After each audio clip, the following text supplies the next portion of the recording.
Ne rien oublier et rendre hommage, voilà l'objectif du totem qui se dresse désormais au pied de la dune du Pilat. Sur ce monument de 6 mètres de haut sont exposées des photos prises juste après les incendies de l'été 2022. On y voit des paysages meurtris et des visages marqués par l'ampleur de la catastrophe. Voyez ce reportage de Franck Grasso et Andrea Ballot. Il est des souvenirs douloureux, forts, importants. Tellement que seul un monument peut en témoigner.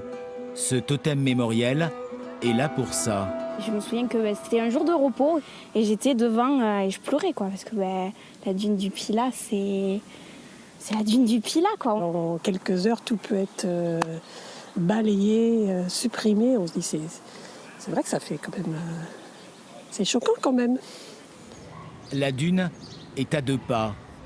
À côté, des arbres fantômes racontent les flammes et le chaos.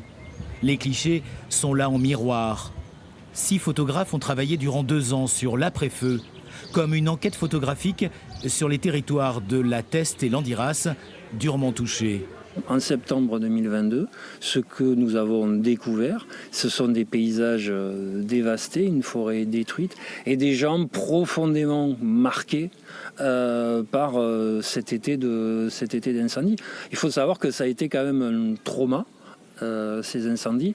Et peut-être, on pourrait dire que ce totem de mémoire, c'est aussi un hommage à tous ceux qui ont lutté contre ces feux et qui ont perdu leur forêt. Le pavillon qui abrite l'expo est le fruit du travail d'étudiants en architecture du monde entier et de compagnons du Tour de France. Une structure en pin des Landes, démontable, symbole de la nécessité de bâtir autrement. Ce totem n'est pas posé là innocemment. C'est des choses qu'il ne faut pas oublier, ça peut permettre aussi de faire un peu de prévention. On ne fait pas assez attention, vraiment, on ne fait pas assez attention. C'est ce qui fait le plus peur, l'inconscience en fait. En étant jeune et tout ça, je pense qu'on a aussi des actions à poser et je trouve ça important de pouvoir mettre ça dans un lieu aussi touristique aussi.